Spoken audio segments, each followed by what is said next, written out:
হাঁটতে পারছি না, বসতে পারছি না, উঠতে পারছি না, বাথরুমে যেতে পারি নাই। মানে কষ্ট হইতো অনেক চলাফেরা। কষ্ট হতো, চলাফেরা করতে পারি না, সিঁড়ি দিয়ে ওঠা-নামা করতে পারি নাই। আচ্ছা, এখন সব পারতেছেন ইনশাআল্লাহ এখন সব পারি।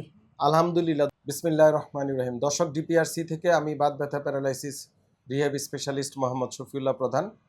আমাদের এই যে তহমিনা খানম, তহমিনা খানম, ওনার বয়স 55 এবং ঢাকার যাত্রাবাড়িতে বসবাস করে। এবং এই জাতীয় সিনিয়র যত সিটিজেন আছে, যারা বয়স্ক, যাদের বয়স মোর দেন 50, তারা সবাই ঢাকা শহর হোক সারা বাংলাদেশে সবাই ডিপিআরসিতে আসে ব্যথা বেদনা, বিভিন্ন ডিসেবিলিটি, পঙ্গুত্ব, হাঁটু ব্যথা, কোমর ব্যথা, ঘাড় ব্যথা নিয়ে।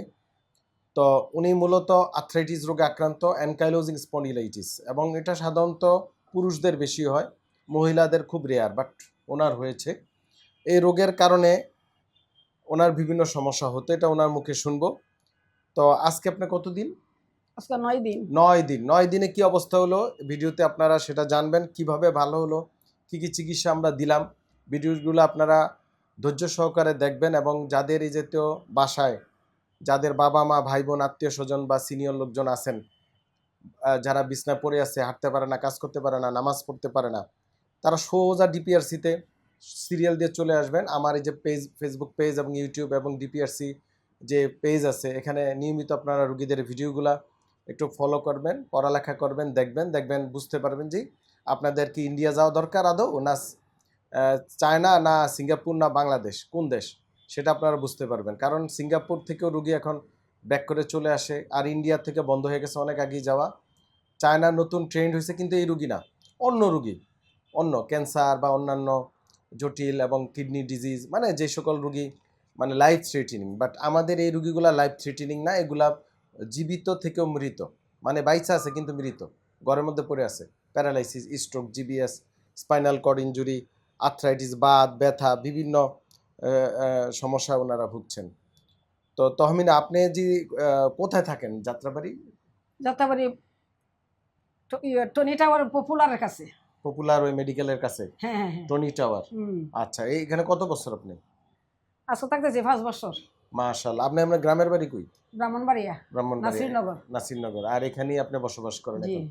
তো আপনি আমাদের এখানে যে আজকে 9 দিন, জি। তার আগে আপনি কি সমস্যার জন্য দেখলাম অনেক কাগজ, মানে অনেক ডাক্তার দেখাইছেন, আপনি ঘুরতে আছেন কেবল, জি কি জি সমস্যা আপনার ছিল? এই প্রায় হাঁটু ব্যথা বেশিরভাগ হইতো, হাঁটু ব্যথা, ঘাড় ব্যথা। হ্যাঁ। এই জন্য আমি গত বছর ইনজেকশন দিলাম, 1 বছর মাঝেই শেষ। হ্যাঁ। এবার আসলাম আপনার কাছে শুনে, মানে আবার এবার ইনজেকশন দিলাম, আলহামদুলিল্লাহ এখন 9 দিন ভালো হয়েছি। আরো দ্বিতীয় কথা, অনেক সেবা দিছে ওনার ব্যায়ামে আর থেরাপিয়ে, আমি অনেক সুস্থ হইলাম। আপনি কি কষ্ট হইতো? মানে হাঁটতে পারছি না, বসতে পারছি না, উঠতে পারছি না, বাথরুমে যেতে পারি নাই। মানে কষ্ট হইতো অনেক কষ্ট হতো, চলাফেরা করতে পারি না, সিঁড়ি দিয়ে ওঠা-নামা করতে পারি নাই। আচ্ছা, এখন সব পারতেছেন ইনশাআল্লাহ এখন সব পারি আলহামদুলিল্লাহ। দর্শক, এই যে এই সকল রোগী আমরা এখানে একটা সম্মিলিত চিকিৎসা প্রচেষ্টা করি, যেটা বলি রিহ্যাব টিম। অনেকে মনে করে এটা থেরাপি, রোগী ওই থেরাপি মনে করে। থেরাপিটা একটা মেল ওয়ার্ড হিসেবে বাংলাদেশে মানে জনপ্রিয় হয়েছে। মানে মেল ওয়ার্ড বলতে কি জন্য বলছি, মানে এটা যে কোনো লোকে এটাকে মনে করে যে এটা একটা বিউটি পার্লারের মতো বা মেসেজ পার্লারের মতো, এটা চিকিৎসা মনে করে না অনেকে। আমরা এখানে সেই চিকিৎসা এটা করি না, আমরা সেই জাতীয় থেরাপি করি না, আমরা একটা রিহ্যাব টিম ওয়ার্ক। আমাদের এখানে বিভিন্ন স্পেশালিস্ট চিকিৎসকরা আছেন, সবাই মিলে আমরা বিভিন্ন পদ্ধতিগত আধুনিক রিহ্যাবিলিটেশন করি। অনেকে এটা থেরাপির সাথে মিলিয়ে ফেলে। রুগীরা মনে করে যে মেসেজ করা, আর রুগীরা মনে করে হিট দেওয়া মানেই থেরাপি, অনেকে মনে করে ব্যায়াম করা মানেই থেরাপি। আসলে তা না, এটা ডাক্তারি বৈজ্ঞানিক আলাদা চিকিৎসা পদ্ধতি, যেটা ডিপিআরসিতে করে।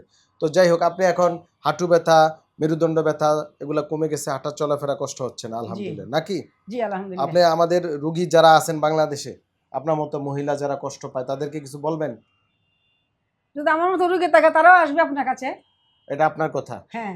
যাক আলহামদুলিল্লাহ। সবাই আমাদের এই রুগীর জন্য, তহমিনা খানম, ওনার জন্য দোয়া করবেন, আমাদের জন্য দোয়া করবেন, যেন আমরা বাংলাদেশে কোনো মানুষ পঙ্গু হয়ে বিছনাত পড়ে না থাকে এবং প্রপার ট্রিটমেন্ট পায় এবং ব্যথার ওষুধ থেকে বের হয়ে আসতে পারে।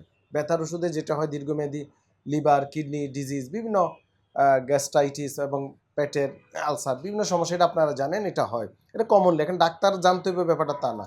ব্যথার ওষুধে অনেক কিছু, এটা সব আপামর জনসাধারণ জানে, কারণ আমরা ডাক্তাররা বিভিন্ন পত্রপত্রিকায় লেখালেখি করি বা আপনাদের অভিজ্ঞতা আপনারা বুঝেন। এই ডিপিআরসি আমরা ট্রাই করি যে নিরাপদ, ব্যথামুক্ত রাখা, নিরাপদ পুনর্বাসন করা, নিরাপদ প্যারালাইসিস মুক্ত রাখা। সবাই ভালো থাকবেন। আসসালামু আলাইকুম রহমতুল্লাহ বরকাত। ডিপিআরস লিমিটেড, আস্থা, বিশ্বাস ও নির্ভরতায় অবিচল।